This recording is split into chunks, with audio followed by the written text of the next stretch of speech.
So the objectives today are to develop our control of subdivisions. Yeah. To create new rock grooves using different bass notes, and to further extend our development of left-hand finger control in rock grooves. Excellent. So there are the three. And as you said rightly at the start, the big thing today is that in the last lesson we were using all of the fingers of the left hand of the fretting hand. Previously to now, when we've moved from one note to another, like in an earlier lesson we moved from A to G, we used the same finger to do that. It's very dependable, very reliable and safe, and we knew we could do that. The last lesson was saying we need to move forward, we need to develop our left hand finger control, and we practiced exercises where we played the same note using a different finger. What we need to do today is to push that further and develop it by playing an exercise which has two different fingers of our left hand. Okay. You mentioned the exercise. I'll scroll down and find it. Exercise 1, I'm presuming. Yeah. There it is, if you're following on the notes. I'll grab the guitar as well, just to show our right-handed players positioning of the left hand. I'll remind everybody that we're playing two notes, and the notes are A and G. Okay, where can we find A? We can find A on the 5th fret of the E string, that's the 4th string, and we found that note before. And we can find the E by going down the G by going down 2 frets along that same string, the E string. This is the G on the 3rd fret. So there's the locations of the notes. So but instead of doing this as we've done in previous lessons, we're going to do this. With our little finger there. Yeah, so it's quite interesting. In terms of technique, the textbooks will tell you that the classic technique is that you should use one finger per fret. So that means we've got 4 fingers. Yes. So if you were to put your little finger as you were just about 1, to... 2, 3...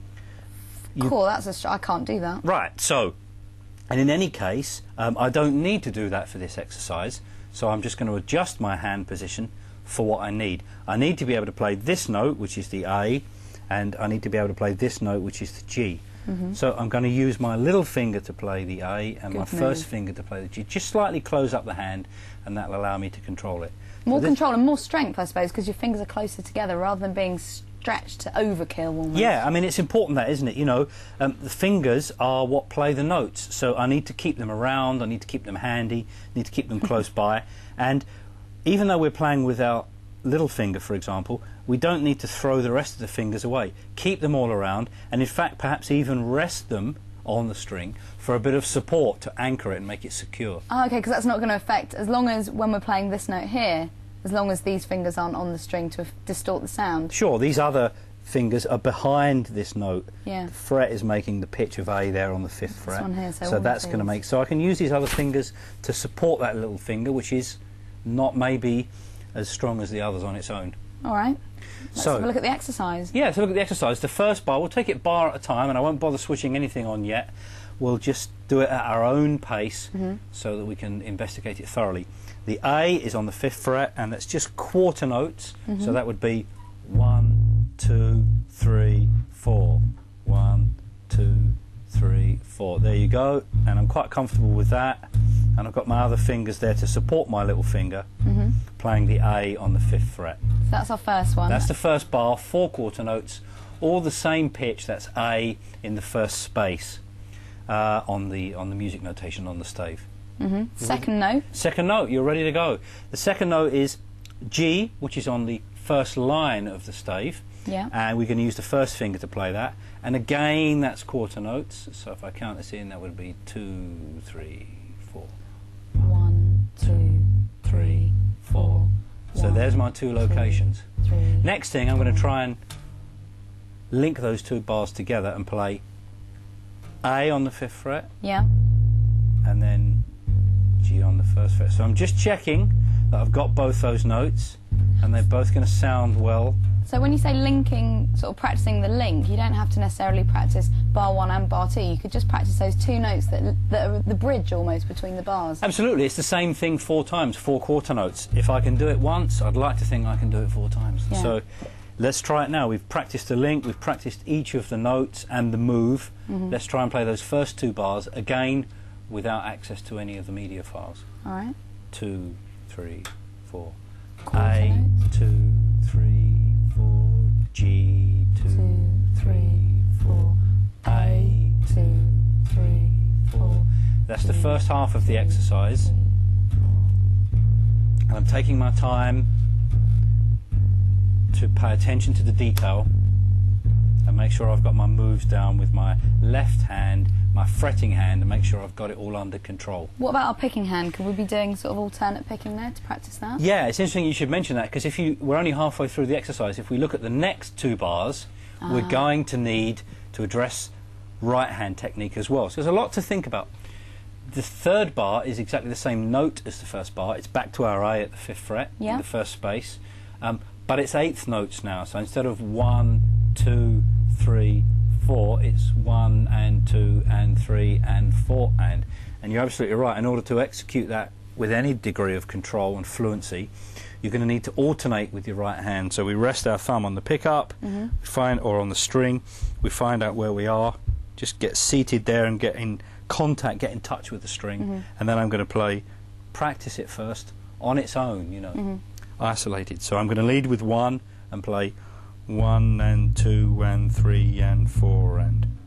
It's interesting, your technique, because you're playing it left-handed, you say you can rest on the string. Yeah. For me, that is my string. You're not going to be able to do that, so you have to rest on the pickup. But when I'm playing maybe strings in later lessons down below, that's when I can rest on that. Yeah, I mean, it's nothing wrong with keeping your thumb on the pickup all the time. Some guys just find that distance is a bit large for them, and so they just reduce that distance by dropping it down. Also, that's a nice control method for damping or muting the string, because you don't want strings you're not playing making any noise. So if you're not playing that string, you can rest your thumb on it, and then there's no danger that it will make any noise. Good handy tip there. So we're playing the A on the 5th fret using the 4th finger of our left hand, and then our right hand, our picking hand, we're alternating 1 and 2 and 3 and 4 and I need to keep that going so that when my fretting hand, my left hand, goes down to play the G with the 1st finger, it would still go 1 and 2 and 3 and 4 and... Keep the I can't even say it. Keep the momentum. Very good. On our picking hand. Thank you. So this exercise is a bar of A, a bar of G, another bar of A, another bar of G. The only difference is the rhythm. Quarter notes the first 2 bars, and 8th notes the next 2 bars. All right. Let's play it along with a little bit of music here. Okay. Put the extractor up. It's loading up. I'm getting ready, just thinking about everything. I'm ready to go. Quarter notes first. A, G. Now these 8th notes. The important thing about this exercise is it's here to help us develop left-hand finger control, controlling our fretting hand. And we're using the 4th finger and the 1st finger. We've played these notes before, but we use the same finger. 8s. Fine. So Terry, we've got that one. I'm feeling reasonably comfortable with that. Okay, let's move on. Yeah, when you How can we develop further? Develop further, we can include more notes. So if you think back to earlier lessons, we've got more notes that we could use, and so we try and do this thing all the time in the Gigajam Essential Bass Skills lessons, is add on to what we've got, build it all up so that we can keep developing and growing as a bass player. So the next exercise will incorporate more notes. We just did A and G, and we already know some more notes. We know D and C. Yes. So this next exercise will help us to practice developing our left hand, our fretting hand finger control, by incorporating those extra notes. Okay, so D and C, the positioning of those is exactly the same, but a different string, isn't it? Yeah, that's interesting that you remember that. Very good. It's a kind of a skill that we need to develop as bass player. This awareness of the notes on the fingerboard and the shapes and patterns that come up, and we try to not move the hand around too much, because obviously it takes energy and it takes time. So obviously when we need to do it, we do it, but unless we need to do it, let's not waste that energy. So the D lives on the 5th fret of the A string, the 3rd string, and again we would play that note in these new exercises with our 4th finger. And similarly, the C is on the 3rd fret, and we'll play that with the 1st finger. So it's exactly the same shape we just played in the previous exercise, up on the next string up. So it's very important to be able to transfer from that shape from there to there. So the notes in this exercise are again A and G, and then C followed by D, quarter notes for 4 bars, and then eighth notes.